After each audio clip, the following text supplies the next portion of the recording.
Welcome to ZKast, everyone. I'm Zeus Caravallo from ZK Research, and I'm here at the headquarters of Nile Secure with longtime friend Pankaj Patel. You're the CEO of Nile. Welcome, Pankaj. Thank you. Yeah. For those who may be not familiar with Nile, who is Nile?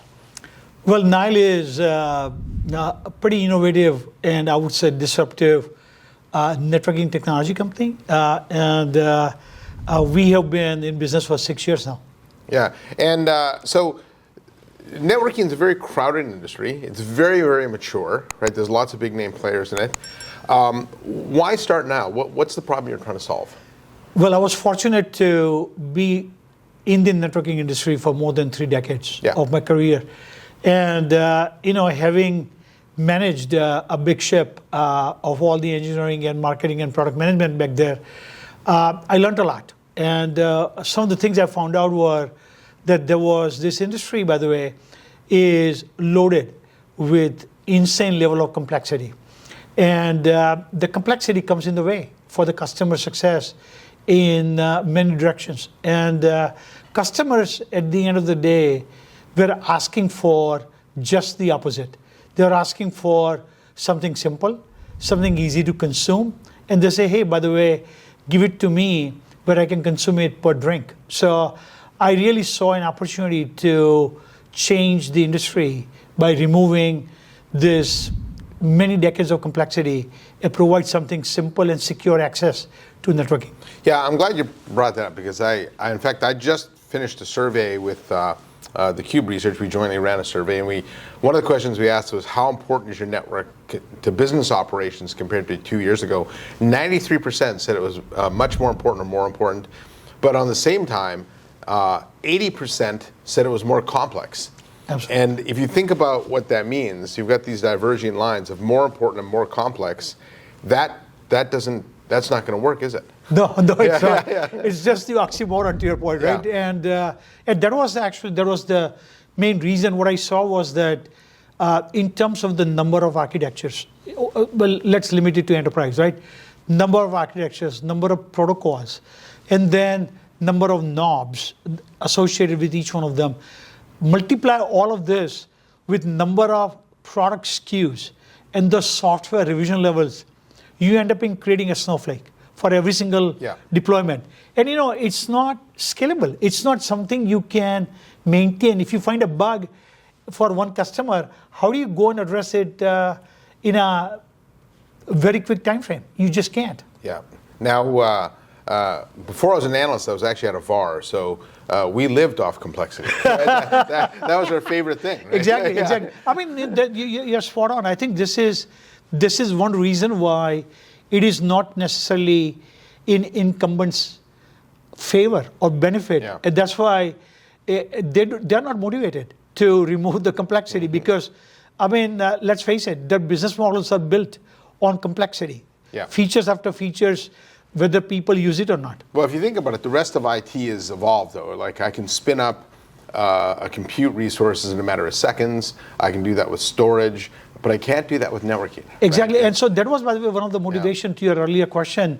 When I saw that when cloud providers change the dynamics of compute and storage for a while now, people are asking, people said, hey, how come this is not possible in networking? It has to be, right? Well, because they don't want it to be the vendors, Now, you recently introduced something called Nile Secure, right? Can you talk about what that is? Yeah, so this is Nile Trust service that we offer it to our current Nile Access service customers, or they can purchase a new one. As you know, we have been building the Nile Access service with all the campus trust features built in day one. This is not something that we are inventing. It was already there, right, in terms of the infrastructure. So now what we are providing is the Nile Trust service. So when somebody deploys the Nile Trust service, they can bank on this as something which will give them a peace of mind, and this will remove the necessity for the resources, skill set, and the budget, where they don't have to worry about this complexity, and they can have a peace of mind from the point of view of having a very secure infrastructure and secure capability that they don't have today. Yeah, and with Nile, I think historically people have thought about networking and security as different thing. In fact, often security is deployed as an overlay, but it is integrated into the product, correct? It's absolutely true. When we started Nile as a company, the company started on the principles of simplicity. We wanted to remove complexity. But at the same time, when we thought about it, we recognized that security is going to be equally important, or even more, over a period of time. So we always took a viewpoint that in order to do that, the infrastructure has to be insanely secure from day one. So we took all the steps to make sure that the infrastructure was secure.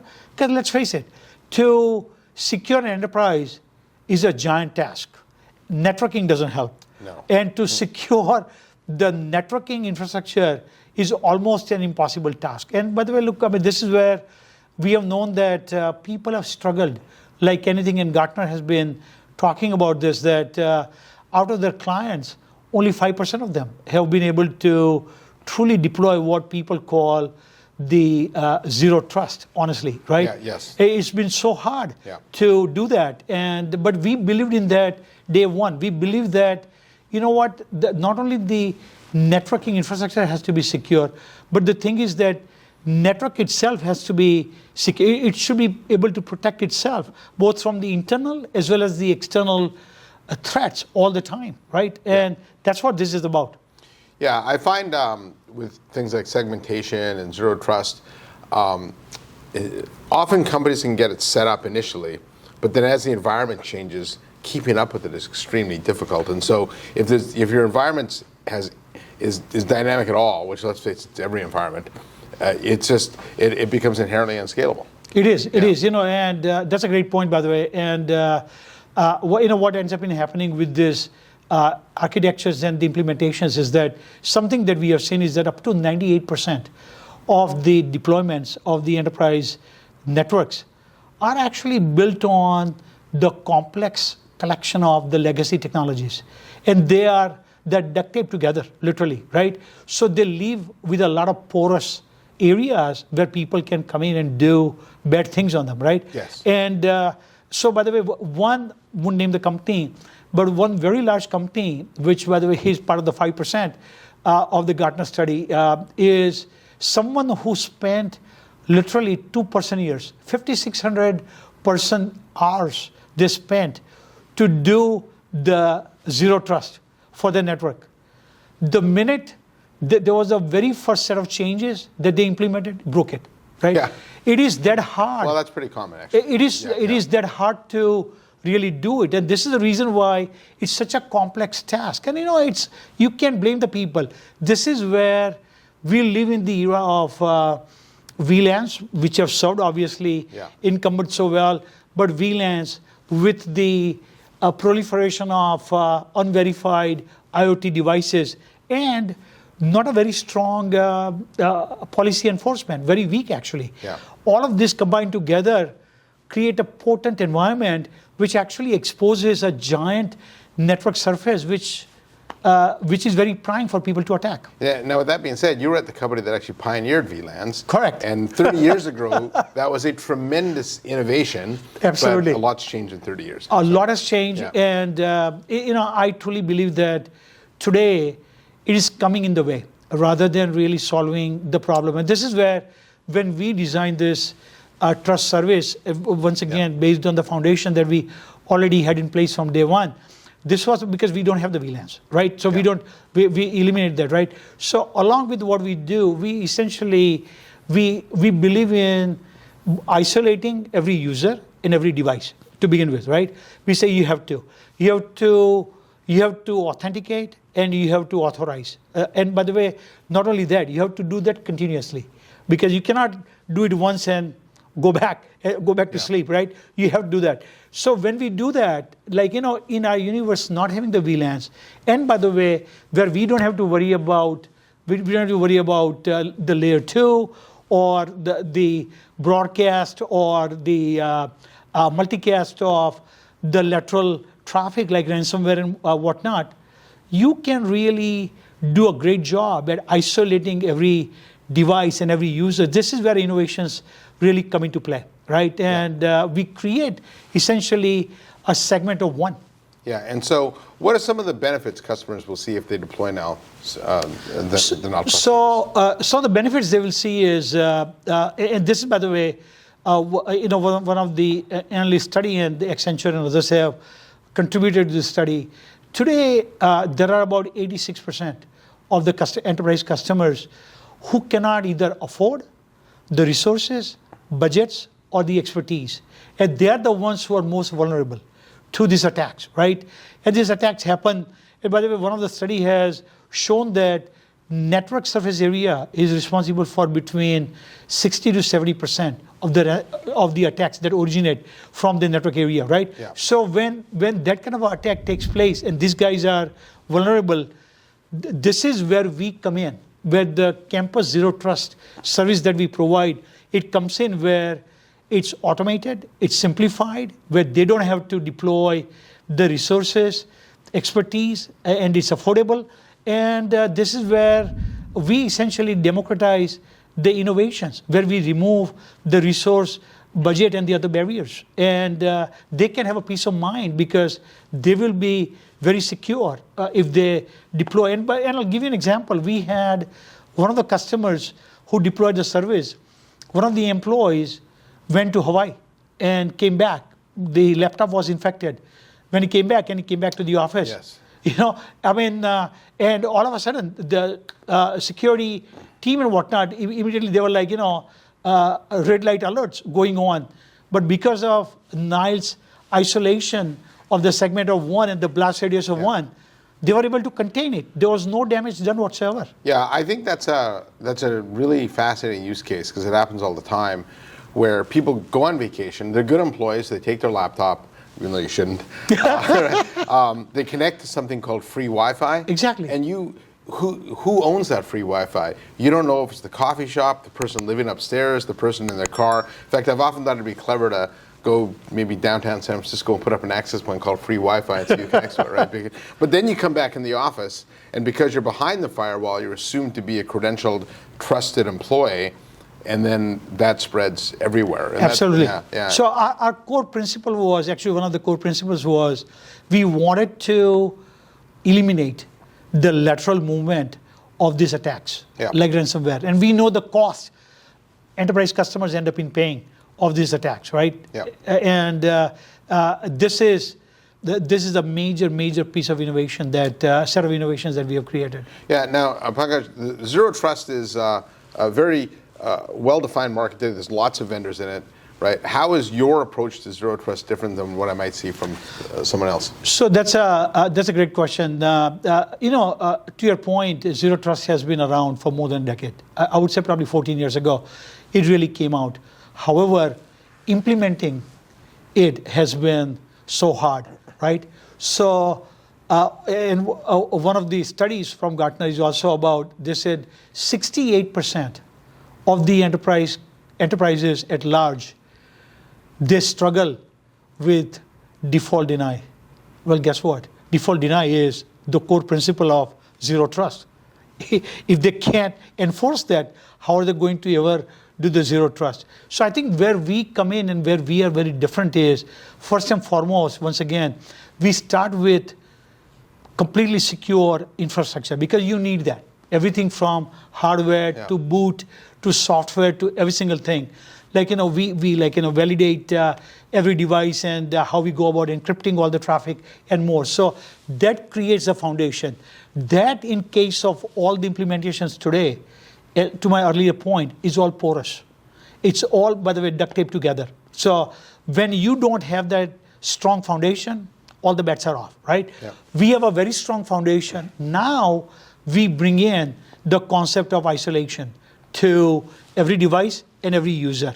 When we do that, where we don't have to worry about, once again, the VLANs, layer 2, and whatnot, we are truly able to eliminate the lateral movement of the traffic, which is a major source of propagation of the ransomware.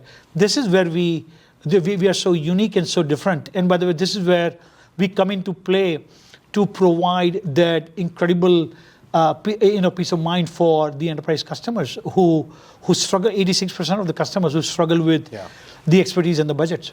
Yeah. Now, as you went through this launch and with customer deployments, was there anything you learned from it? Anything surprised you?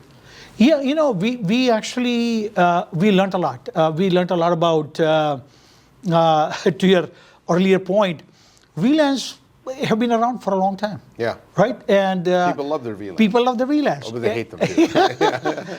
they exactly. Yeah. And but it's like a change is hard for people to people to adapt, and we recognize that, right? So, when you're trying to tell them and convince and say, hey, by the way, when you get rid of the VLAN, when you isolate down to every user and device, and you really create the blast radius of one, it takes a little education, but we are up to it because we have done through the simplicity part, and we are up to it. When we tell them that, look, and we give the example of the customer I gave you earlier to say, do you think that in your case you are able to contain to a user or a device versus it became news? Yeah. What do you rather prefer? And they get the point. Yeah. Right? Yeah. Well, in fact, a lot of the big breaches that we've seen over the years, if they had been running some level of zero trust, the breach would have been nothing. It would have been an inconvenienced user or something. Exactly. Like that. Yeah. Right. So I think that is the thing that people see it as to how we have been able to do it. It takes some education. Don't get me wrong, right? It's not something that comes to mind right away. In some ways, what you're doing too is you're flipping the whole model of the internet, right? The IP networks were built where everything could talk to everything. Exactly. And that's fantastic, which is why the internet's so fast. The downside of that is everything can talk to everything. Precisely. And so what you've done is you've set it up so nothing can talk to anything unless explicitly allowed. Precisely, right? So we, by the way, we give the complete freedom and complete leverage to the IT to say, if you want to allow the two things to talk to each other, be our guest, right? It's up to you. But we want to make sure that by default, how you want to set it up so that you don't expose yourself. Because, look, I mean, we both know we both know the price. It's not just security piece by itself. We both know that what it means for the business, what it means for their reputation, and more, right? By the way, some of the other benefits that we have seen with some of our customers, as you know, that the cyber insurance today is so expensive. Yeah. Some of the customers cannot even get it.